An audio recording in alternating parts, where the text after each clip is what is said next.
Hello and a warm welcome to you wherever you are. You're listening to the ACE podcast with me, Pete Paphides, and today I'm joined by two gentlemen who next year will be celebrating 3 decades as recording artists, having both formed bands that released their debut singles in 1990.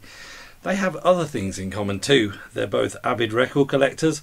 They've both run their own labels, they've both written well-received books, but perhaps the base similarity they share is that they're both enthusiasts, and it's that absence of cynicism that runs through every project to which they've put their name.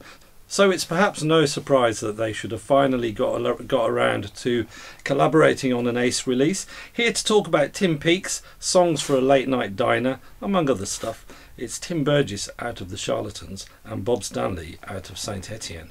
Hi guys. Hi Pete. Hi Pete. How are you? You alright?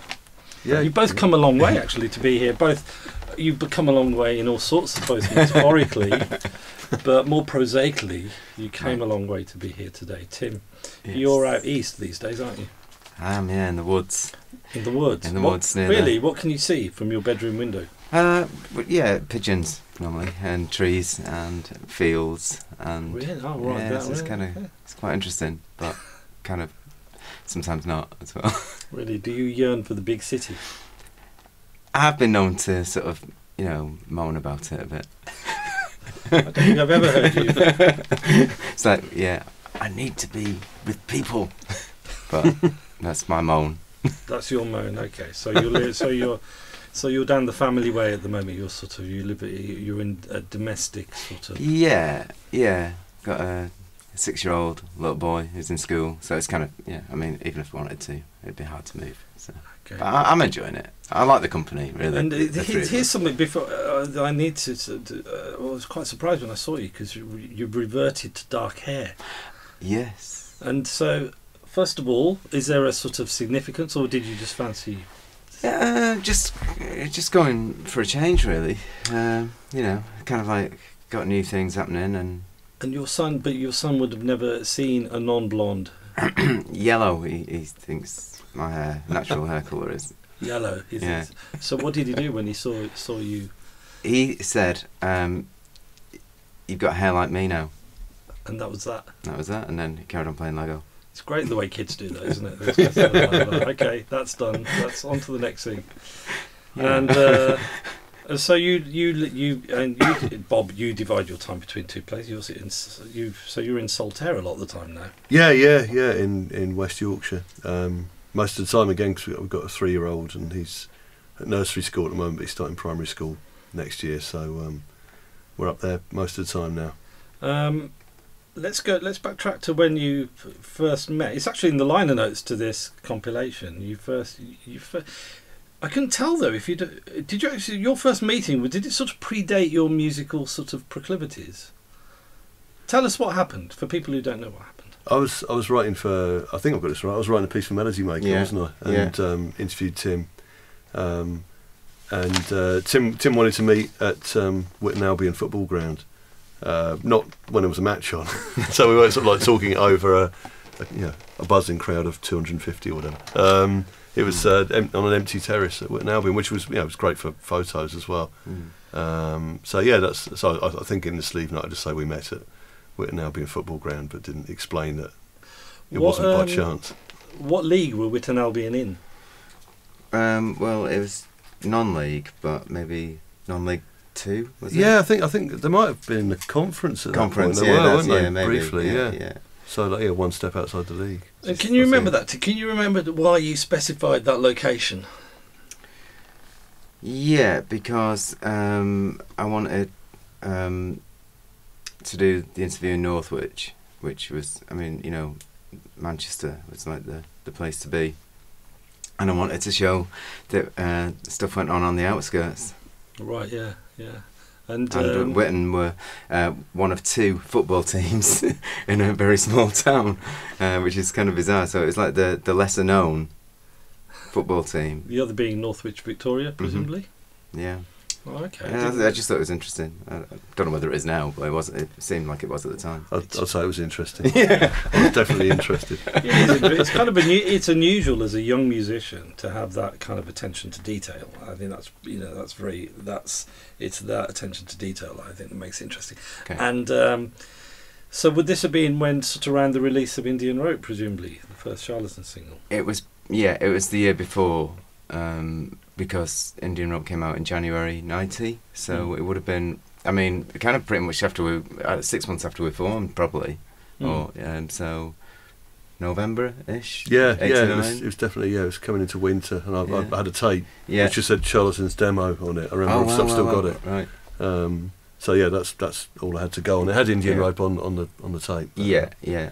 It's an interesting time, isn't it? That time, because you, in both of your respective bands, you would have been sort of late participants in something that you would have been enjoying as fans. I know Tim, you were sort of a regular attender of the Hacienda. Yeah. And it's interesting, sort of both of your debut singles with Saint Etienne and the Charlatans. Yeah. Sort of. A bit.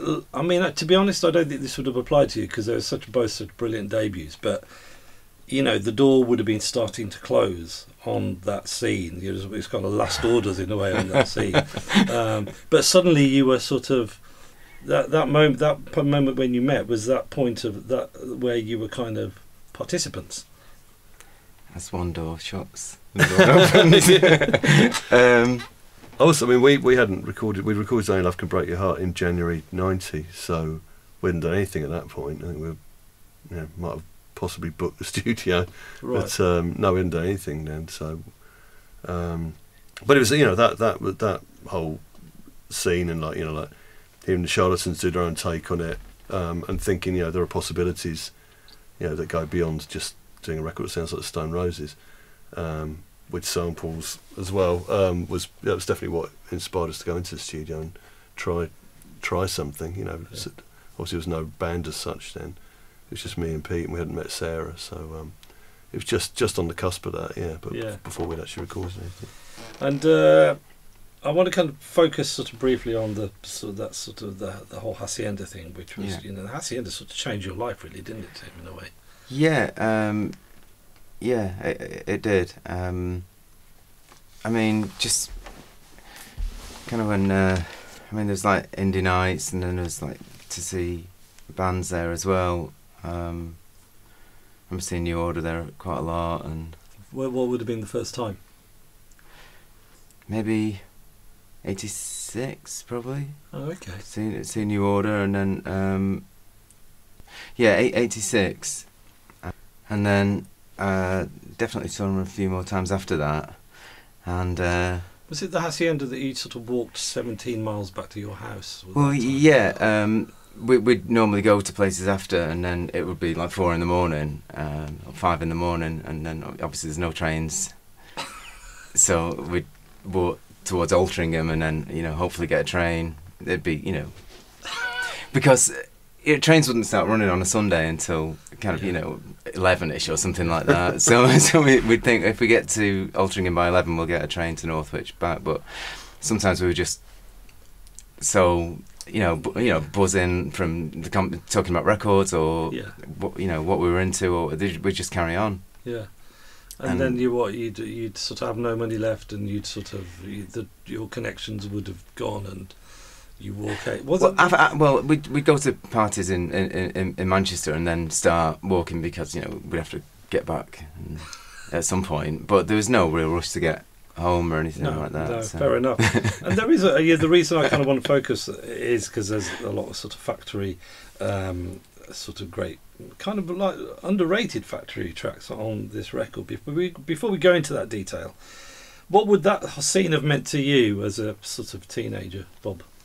Well, I was fascinated by factory, the look of the records and the sound of them, and the fact it was called Factory was this is a really good name. I knew nothing about where it got its name from. It's obviously Andy Warhol. I just thought of cotton mills and had this like romantic notion of the North. Yeah.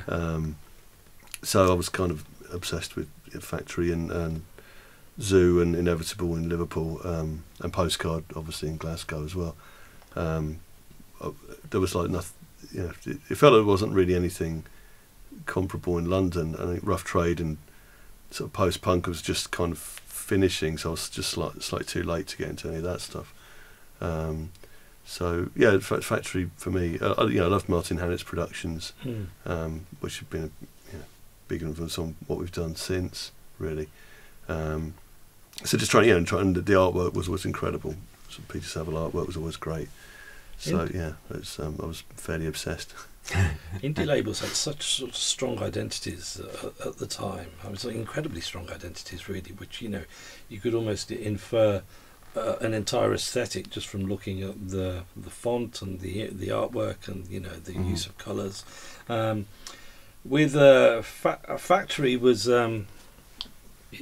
definitely a sort of case in point. There's a few, before we go on to the sort of conceit of this record, which I think is fascinating in itself, I just wanted to sort of touch on a couple of the, these, we all know about sort of, New Order and sort of Happy Mondays, Joy Division, etc.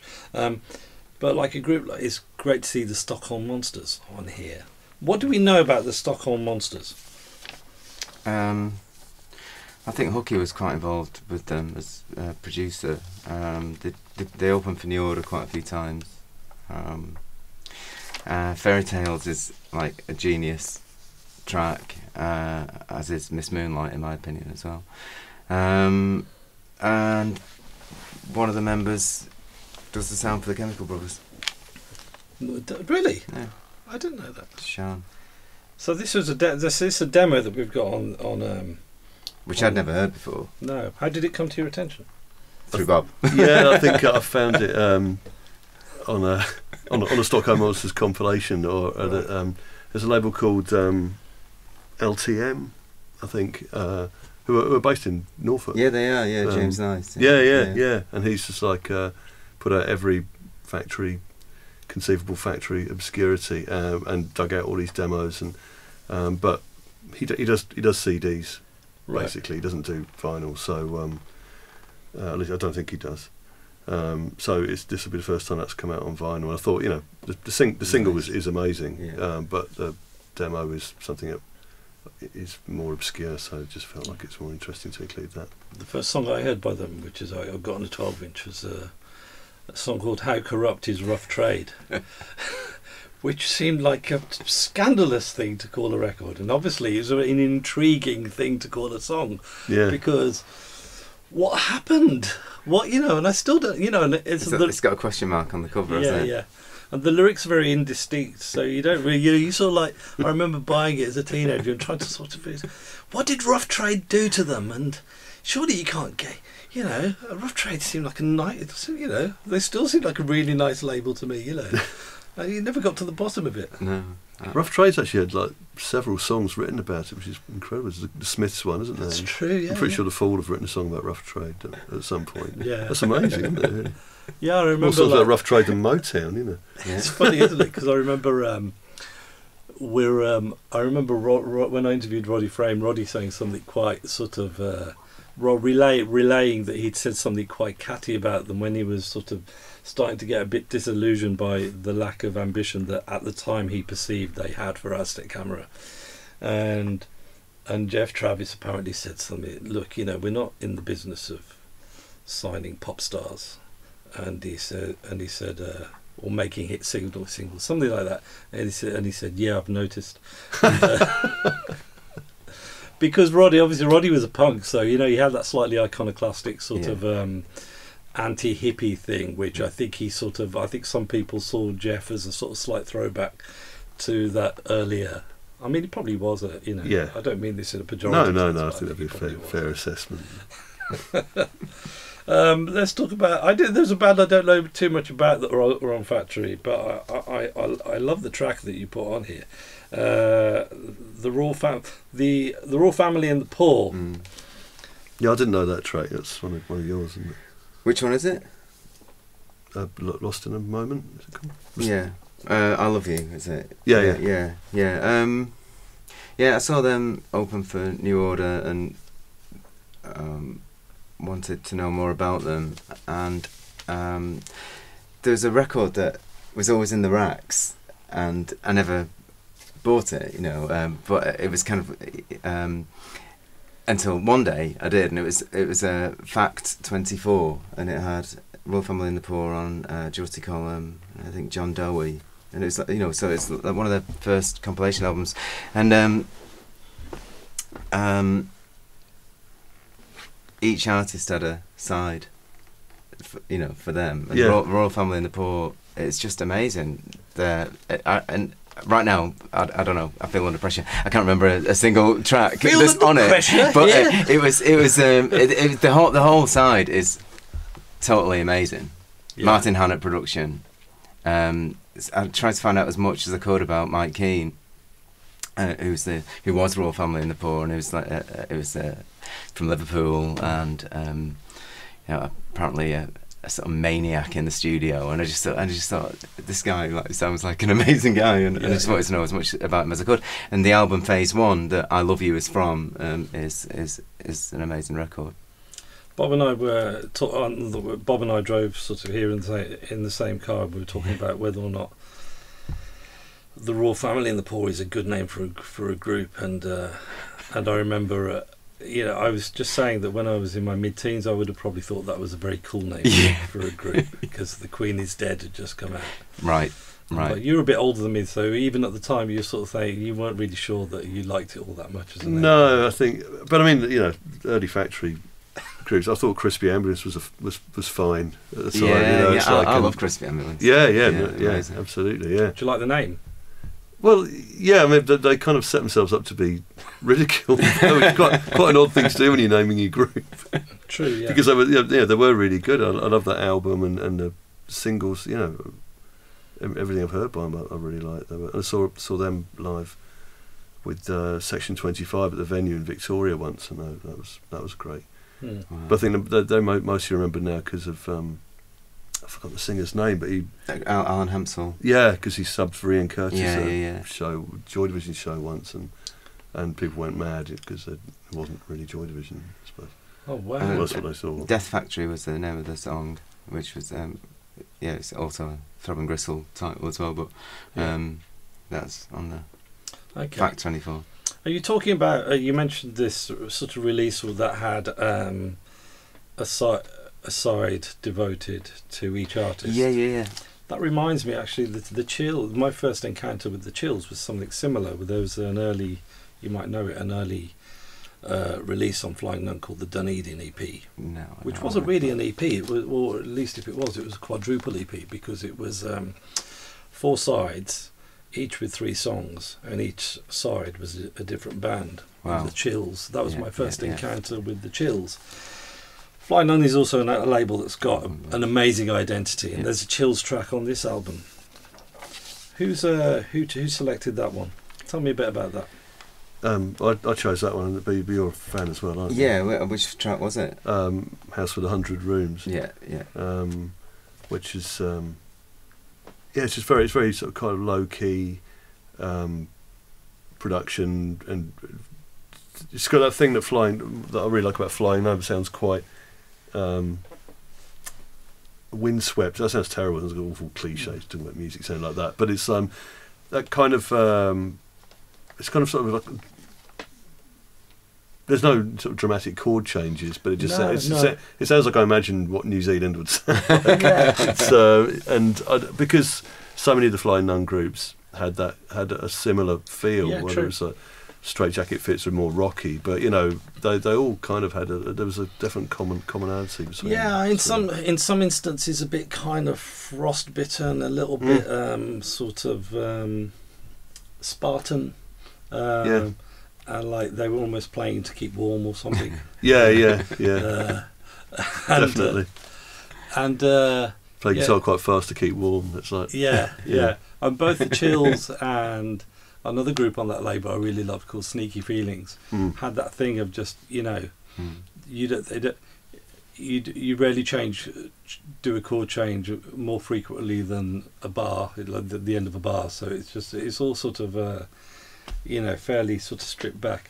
But Martin Phillips has got this lovely sort of, they're so childlike actually, those early sort of like Yeah. he sounds like an adorable child, doesn't he? Like a serious, adorable child. And that kind of comes through on a lot. It's weird that there's this commonality that exists between a label like Flying Nun, I think, and sort of Factory, because they're both sort of they're both suggestive that they come from places that aren't really like, where it's all happening in a way. Yeah. They're kind of untouched in a way, and so that kind of fits the conceit of this album, which I will now let you explain to me. Well, me and Tim are both big fans of David Lynch and Twin Peaks in particular, and I've always had this. I still do. If I'm driving around, I'll sort of like think of things that look like British Twin Peaks. You just go past like an old shed or a petrol station or something like British Twin Peaks. So it's really, this is kind of, if Twin Peaks was set in Britain, what would the soundtrack be rather than Angelo? Rather than Angelo Badalamenti. And people like the Chromatics turning up, who would it be? So that's the idea behind the compilation. So but obviously the title comes from Tim's Cafe as well. Right. Okay. So did it start with a blank page and that title, and then everything kind of gradually sort of followed from there? I think so. Yeah. Yeah. It did. Which is a good way to make a record. Yeah. Isn't it? I mean, none of the bands who are on this compilation have played at Twin Peaks, but the title is, it's handed to Bob, and I do that as well when I drive through Norfolk and sort of like see the big trees, and I think British Twin Peaks. So I think there's a soundtrack for a mythical cafe, a mythical cafe in a mythical north. So not everything here needs to have been released by Factory, originated in North. No. So it is a sort of, it's an atmosphere, isn't it? And once you got the atmosphere down, then it must have been quite fun to sort of select the bands and songs that kind of fitted in with it. We just best ideas back and forwards on emails, and it was good fun. Well, that's right. Did you discover anything? Did one of you sort of turn the other onto anything that sort of that you didn't know about, or that sort of blew you away? I think there's a couple, wasn't there? There's that, was it after Blue Orchids? There was a The Fates. Yeah, the Fates that I'd not heard. Right. Okay. I just love the name as well. It's such an amazing name. That's Una Baines' group after having been in the Fall, and then Blue really? Orchids. And I don't remember it at all from the time. I think it's from about 83. But it got reissued. Andy Votel's label reissued it nice. A few years ago, and that's when I first came across it. But I absolutely do not remember. It kind of got any press at the time. I don't even remember seeing the sleeve or anything. But it's a great album, and it's kind of a bit closer to the Raincoats or something, I suppose, than the Blue Orchids. But it's quite witchy. And, I like that. Yeah. It's but she's still doing stuff as well. It's like she's someone I'd love to meet and interview, because absolutely, she's still still doing stuff. And where's she based now? Still somewhere in Lancashire, because I can't think what her new band's called, but they just do shows fairly locally. Right. She the sound that she made, with the Blue Orchids and the Fall, is just one of the great sort of. I try not to use the iconic, but one of those. It's such an evocative, such a pins you back, and I remember my older brother bringing Blue Orchids records into the house and hearing this noise that I guess kind of did both fed into my perceptions of this mythical north, but also it really and then one song in particular, Work. Do you know about that song? It's great, that one. Which just sounds sort of like this, this demonic kind of. It's almost like it should be on like the soundtrack to 1984 or something, because it's just this there's not much joy and light in it. Do you know what I mean? I always thought that was the one that kind of got me into them, really, because I thought it was the most full sounding one. Which I don't know whether it is or not, but Yeah, it kind of has that thing, and I was the first full record I got was 77 to 79, early fall. It was like an album, and so it was her period really that that really got me. Yeah, the organ and.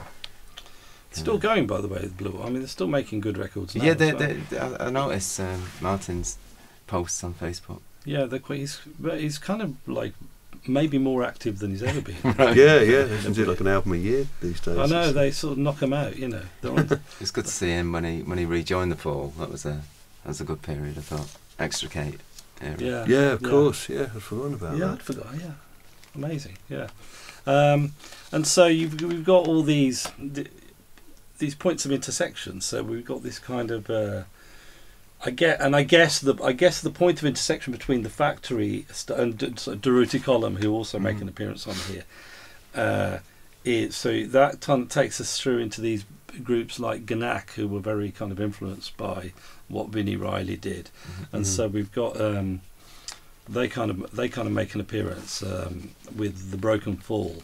Yeah. Really underrated band, like unbelievably underrated band, I think. Yeah.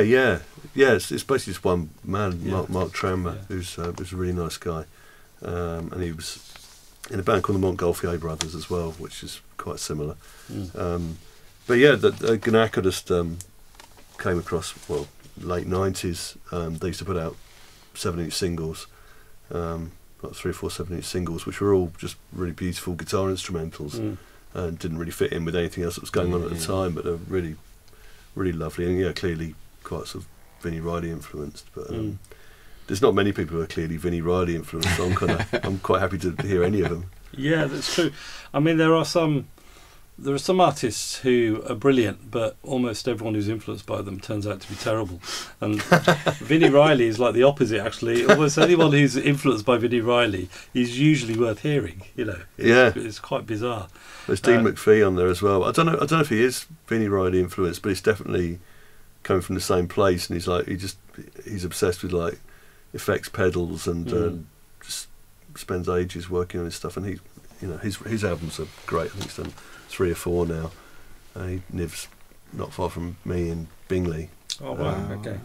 And there's Isan as well. Yeah.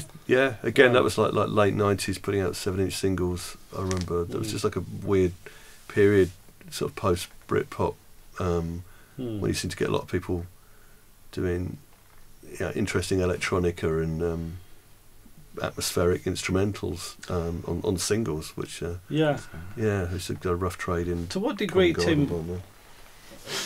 To what degree would you have been aware of? Because throughout the 90s, you were riding this sort of huge sort of commercial success, and you were one of the few bands who were able to sort of go from the sort of Manchester scene of the late 80s and early 90s. Did you keep it going throughout? Because a lot of bands sort of.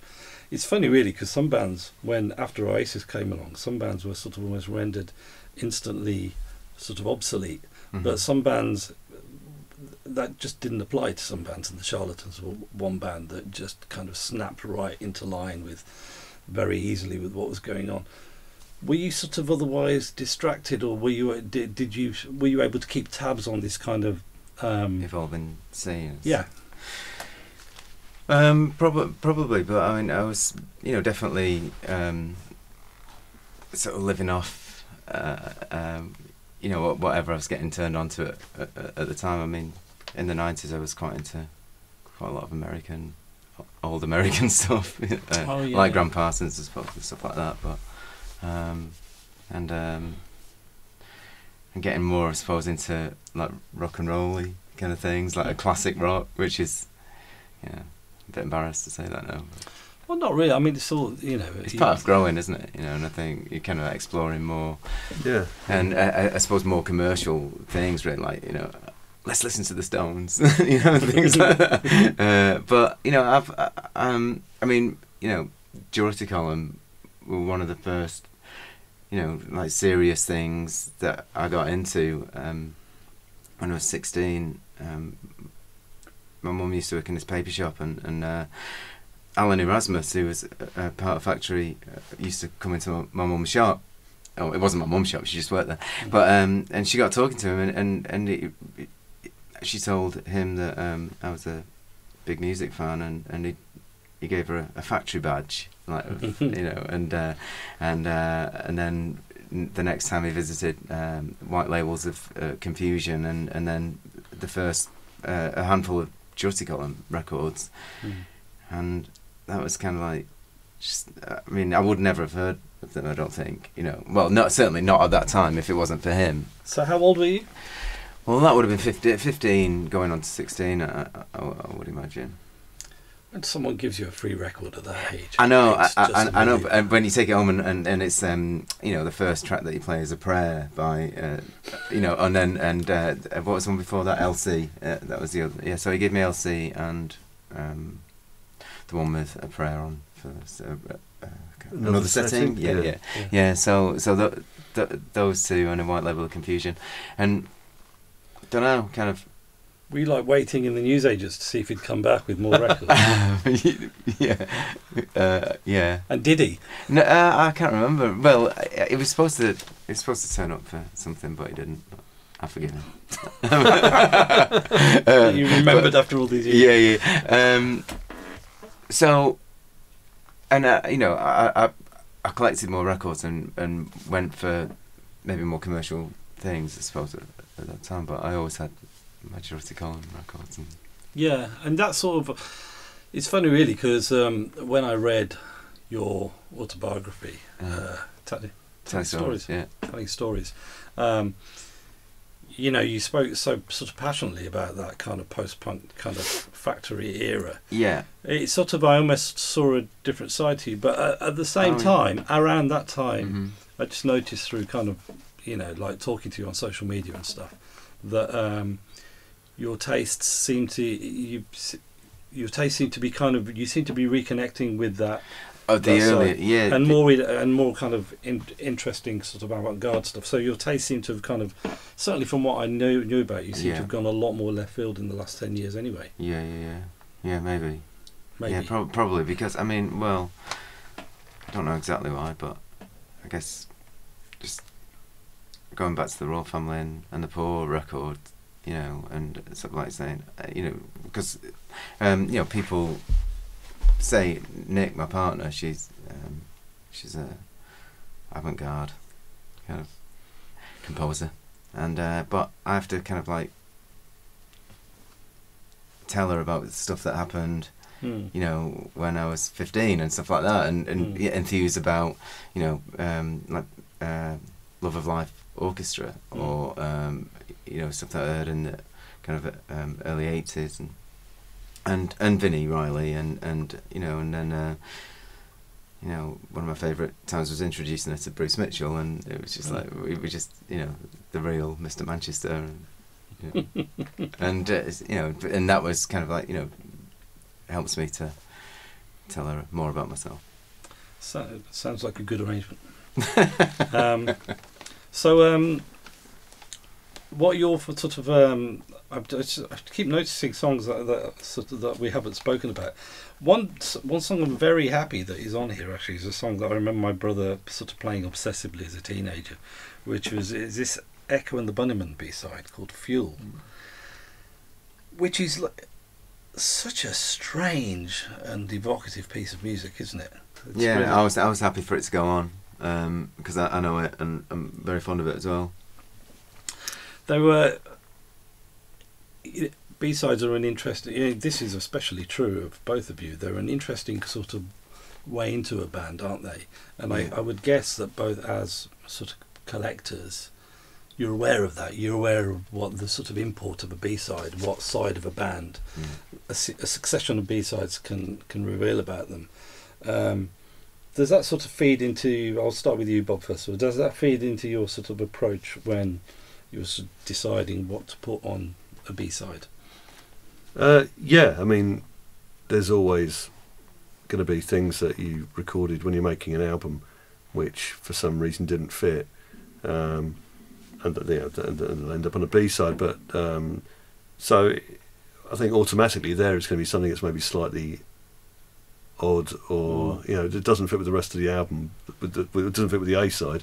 But also there's definitely things where we've wanted to record B-sides. Instrumentals are B-sides are a good place to put them. And just odd things that don't fit in elsewhere. But I mean, it's so sort of effectively they're more experimental, I suppose, generally than what you put on an album. How about you, Tim? My absolute favourite Saint Etienne song for the longest time was a B-side called Filthy. Oh wow! Yeah. And I remember playing it in our studio and sort of like telling the band that we've got to do something like this. And did you? I think we probably did. I mean, I can't think exactly what it would have been, but probably something around Up to Our Hips time. Oh wow! So something drummy. So why would somebody like... Let's take, for example, something like that. What would make that a B-side? I'm not sure why. As opposed to, say, an album track. What was it even the B-side of? I can't remember. It was the B-side of when we reissued Only Love Can Break Your Heart, because Creation wanted to reissue it. So that was our fourth single. I don't know, really. I mean, it's... I can't remember. I actually can't remember. It's why... There's no reason why we shouldn't have put it on the album, because we really liked it, and we played Fox Place Alpha a couple of years ago, and maybe even last year, and QT, who does the rap on Filthy, came on stage with us, which was great, because I don't know how she remembered the words. I had to go back to, but she's got like a son now who's about 20, and he's a rapper as well. It's like it's a long time ago. She was about 16 or 17 then. So that was terrific. So it was, but I've always really liked it. I don't really know why. Good B-sides are amazing things anyway. You have to have them. Would it be putting you on the spot too much to ask you, say, like your 3 all-time favourite B-sides? It Happens, Primal Scream. Oh yeah. 1963, New Order. Yeah. If that's considered a B-side, I suppose it is, isn't it? I think so. Was it a double A? Probably a double A. No, I'm pretty sure it was a B-side, wasn't it? Yeah. Was it True Faith? Is it a B-side? Yeah. True Faith. Yeah, it's definitely a B-side. I really like Ariel Pink and Reminiscences. Oh right, okay. I don't know that. It's instrumental, but and I think a cover, but it's. I think you'd like it. It's good. What's your favourite? What's the best? What's the single? If you're a Charlatans B-side that we should all go off and listen to forthwith? I don't know. Okay. I'll have I can't remember what was on the A-side. Bob, that's giving you a bit of time to sort of mentally assemble your 3 all-time favourite B-sides. Yeah. Oh no. Let me have a think. It's interesting, isn't it? Because it's like a B-side. I think is like it. It's an industrial byproduct, really, isn't it? A B-side, because it exists because 7-inch singles exist, and they exist in order they're a vehicle for a song which you hope will be a hit single, and so there's a so the B-side is the byproduct of the A-side. It's an industrial byproduct. It's a problem, but it's also an answer to a problem, because it's an empty space, and what you put on it is the answer to the problem, which is kind of mind-blowing in a way to sort of I love it when people say should have been the A-side and things like that. Yeah. I can't remember which song's about them. Has that as my soliloquy given you a bit of time? I do know where to start. Well, Rain by the Beatles is a bit of an obvious one, I suppose. But you said It Happens, which is like, that's that's an absolute 10 out of 10 B-side. And Velocity Girl was a B-side wasn't it? Which is whoever was A&R in Primal Scream at the time was, who could that have been? Use Me by the Teardrop Explodes. I think they're an amazing B-sides group. Soon by Dexys, maybe. Oh yeah, good one. Yeah, I'd say Use Me is. I mean, I could almost all my top 3 could be Teardrop Explodes tracks. I mean, that is a proper alternative history of the Teardrop Explodes. They're B-sides, because you've got Christ versus Warhol. Yeah, that's great. Passionate Friend, which is scared the hell out of me the first time I heard it. I was 11 years old. Maybe just 12, and I didn't know what the hell was going on. You know, it was like a kind of dispatch issued from the precipice of the abyss, and because I didn't know what Warhol was. Like, I knew what Christ was, obviously, but I didn't know what's Warhol. You know, I thought it was like a religion or something. You know.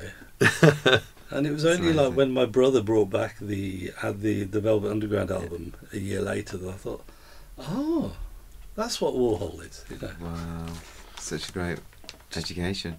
Well, that's the thing, isn't it? It can do that, you know. Did you give me? I think there was 3. You've given me your 3. Okay, yeah. I'll I'll let you go. So Tim, I didn't know until today. Your third, there's another book. Yeah. Your 3rd book is on its way. Yeah. Tell me a little bit about it. Well, it's a lyric book with stories related to the times that they were written, or something about. So it might not be the song in itself. It might be just a memory sort of evoked by the song. Yeah. Okay. Yeah. But it's pretty much about what I can remember about the times. Really. How did it compare, the process of doing it, to your the previous 2 books? Well, I actually just looked at the lyrics for the first time, really. I mean, you know, I sing them or some of the better ones, and then kind of, you know, some of them have been forgotten, but I wanted to go through and just look at them and see what like 22-year-old Tim was thinking at the time, and sit and try and piece things together about like how you know where I'm at now, kind of thing, really. And were you able to? Did it generally work as in that way? I think so. Okay. Yeah. Give me an example. Give me an example of a song that kind of like parachuted you into a situation that you might have forgotten about. Were you not able to sort of use the lyric almost as a diary entry? Well, it's just. I suppose like the first 2 songs ever written were Flower, which was on Some Friendly, and another track called Always in Mind that didn't make it, but it was kind of it was a really good Peel session that we did, and I just remember thinking that, you know, the importance of the Peel session was that you would have something on that wasn't included on the album. So I worked out that if people think that The Only One I Know was our best song, you know, which arguably still is, but the only Always in Mind was actually up there with it. Yeah, right. And the fact that we, you know, didn't want to record it because we thought it was already had a great example of that work. It's sort of like there's a parallel history of the Charlatans, which begins with that song in most people's perceptions rather than The Only One I Know. Is that what you mean? Yeah. So in a parallel universe. Yeah. Lyrics are hard to write, aren't they, Bob? I mean, I'm amazed that, you know, both in this instance, having both of you in the room, you've been able to sort of turn out so many. But, you know, to write a lyric that isn't naff, I think is like really, really hard. Do you know what I mean? Yeah, well, I mean, I think lyrics are, you know, I think I would really struggle to see my lyrics written down and try and pick them apart. Or I think when lyrics are sung, you know, if you know, obviously Tim's a great singer, Sarah's a great singer. I think a lot of things can be covered up by the fact it's a song rather than the lyric on a page. Yeah. I find it I always leave it to last. Really? I might have a title, and then the lyric will come off the title, but almost always lyrics the last thing. And Pete and Sarah are much the same. To be honest, it's like the lyrics are kind of what comes last. At the very beginning, when you're first in a band and you have to show your lyrics to your colleagues, is that quite awkward to start with? Yeah, I think it is. Is it? I think it's kind of like it's good that it's like that though. What? Because it raises your game. It just makes me feel like the way I felt for 30 years. It's like just that slight anxiety, but kind of like, but confident enough to put it forward. It's like a real strange place to live. Is that how you feel, Bob? A little bit. I mean, it's different because somebody else is going to sing them for me, so it's quite odd that I have to present them to someone to sing. Can you remember when you presented the lyrics to "I Was Born on Christmas Day" to Tim?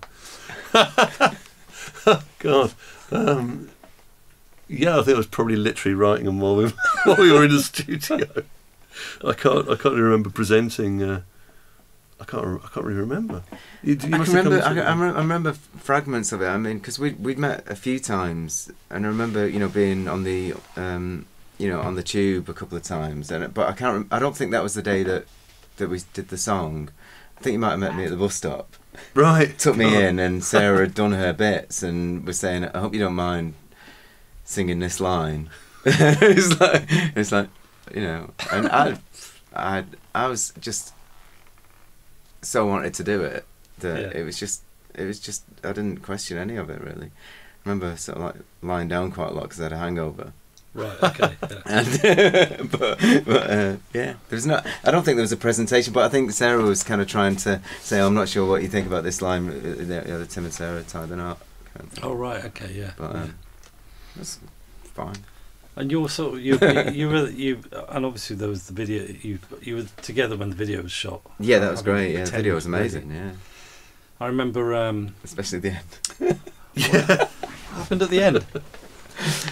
At the end of the video, Martin, our manager, crashes into something, doesn't he? And I can't think what. He was just saying that the end wasn't kind of explosive enough, and the whole idea was that everyone crashes into the Christmas tree and that's right, causes anarchy, as opposed to it being like too super sweet or something. Yeah, I just thought how symbolic it is that Martin crashed the wedding because absolutely, he ended up marrying Sarah.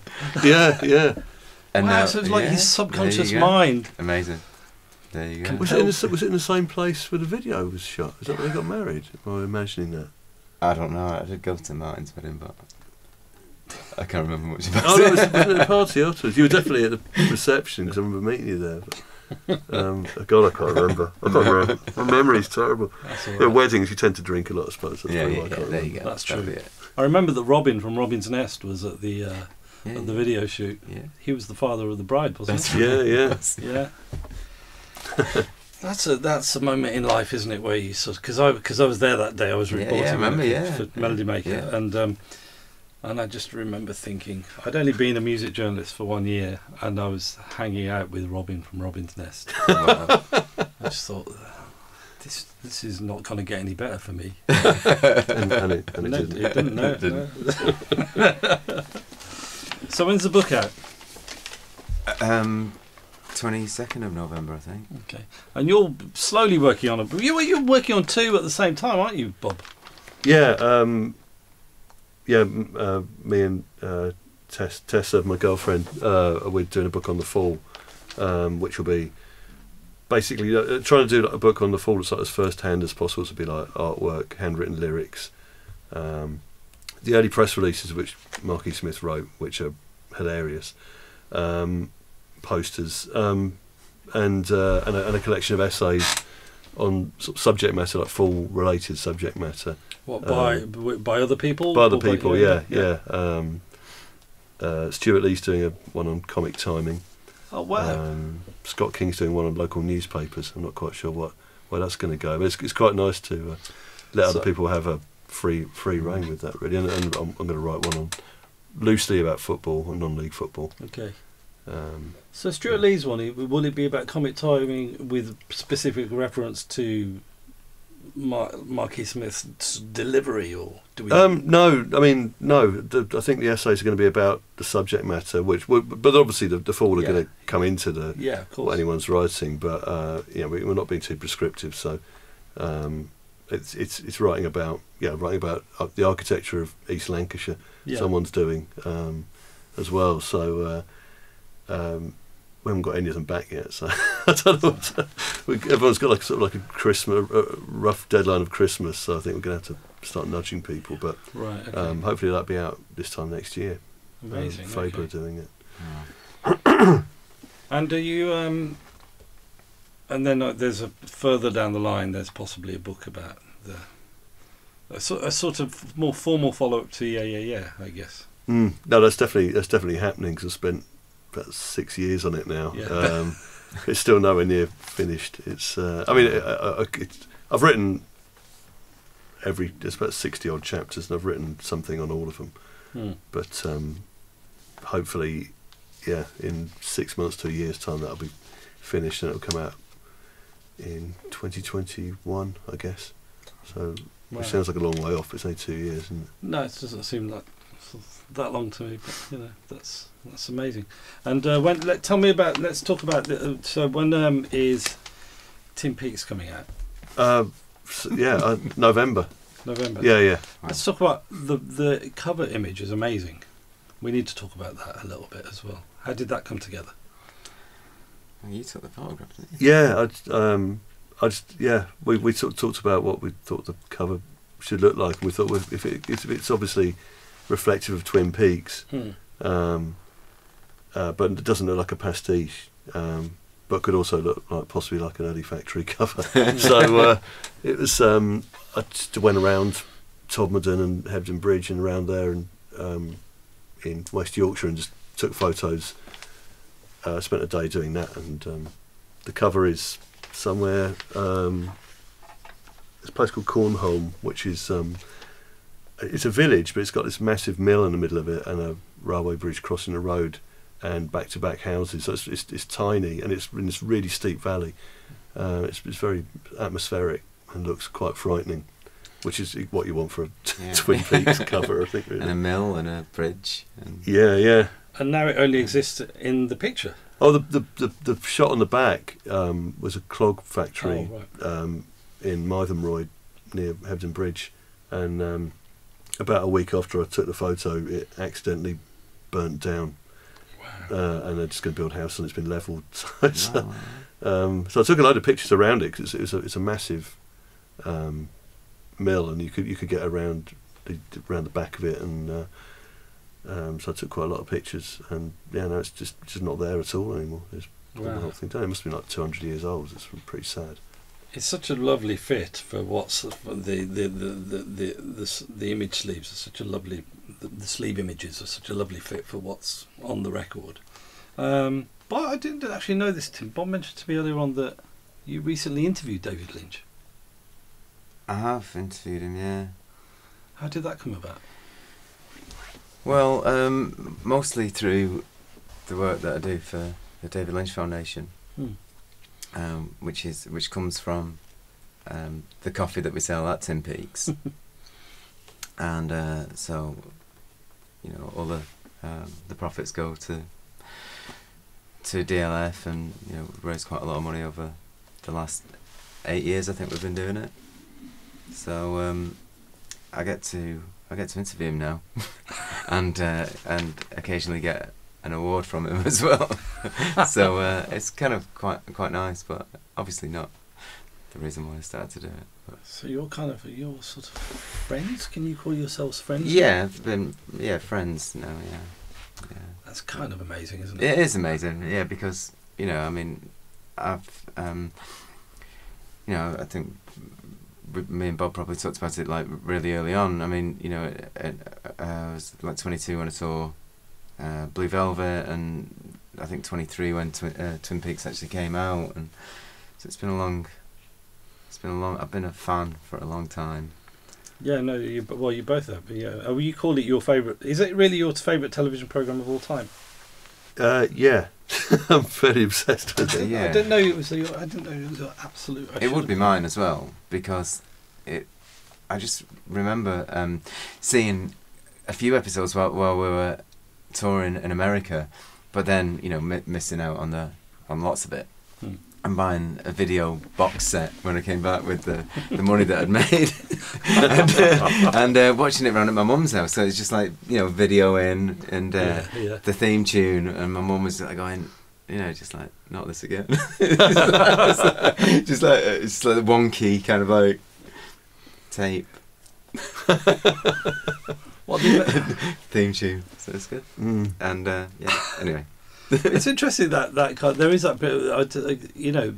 Certainly I think about the way, like there are clips that my kids watch over and over again. But of course, because they're doing it on their computers or their phones, they're doing it kind of private to them. So I don't really know if there's a thing that they've watched one time or if they've watched it 30 times. Yeah. So you don't get. But obviously, when we were younger, it would have been the television with the one video recorder that was in the house. Yeah. So there was people had to be a lot more tolerant of sort of things like that, and you would get that scenario where your mum would be putting up with a single clip, or it was a performance from Top of the Pops or something that you were watching for the 27th time, and so conversations would happen as a result of that, wouldn't they? So that would be a good example. I remember like my mum eventually having to form an opinion about Morrissey because he was just on all the time. Yeah. Well, the theme tune to Twin Peaks was pretty unpopular at the end. Was there anything that you recorded that sort of drove your parents mad as a result of the repetition or were you slightly less obsessive maybe than? I think I would have tended to watch stuff when they were out, really. No, I used to record anything, any music that was on TV. I used to record stuff and then maybe wipe over it if I didn't like it. Whatever, Tears for Fears on the Tube. Thought that wasn't actually very good. Yeah. Would that have been when they came back with their second album? Or yeah, because I was a big fan of the first album. I like the first album. Yeah, and then the second one not so good. No, I don't ever remember my mum and dad complaining about something else. I'd wait until they were out. Yeah. I remember I was in my mum's Greek, so you used to speak Greek in the house, and she would never refer to Morrissey by name. She would always call him the Flower Man.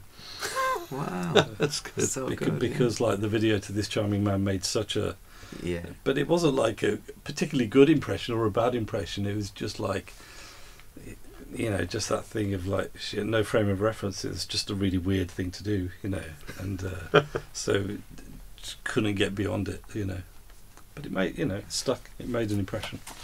That's amazing. Well, I'm not going to detain you too much longer, but other than to just say thank you very much. It's a beautiful compilation. There were songs we didn't talk about. I should mention the Clientele, which is just lovely to see them in such hallowed company, and especially in autumn, which is the Clientele season, isn't it? I'd say so, yeah. I think a lot of it's pretty autumnal. Yeah. Jane Weaver, the wonderful Jane Weaver. Yeah.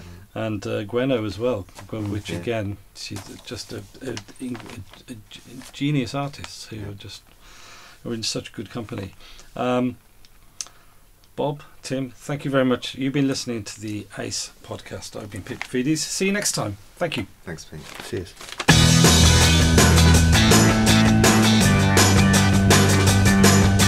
For more excellent music, you can scoot over to the Ace Records website, www.acerecords.co.uk, for all the wonderful music you could possibly need.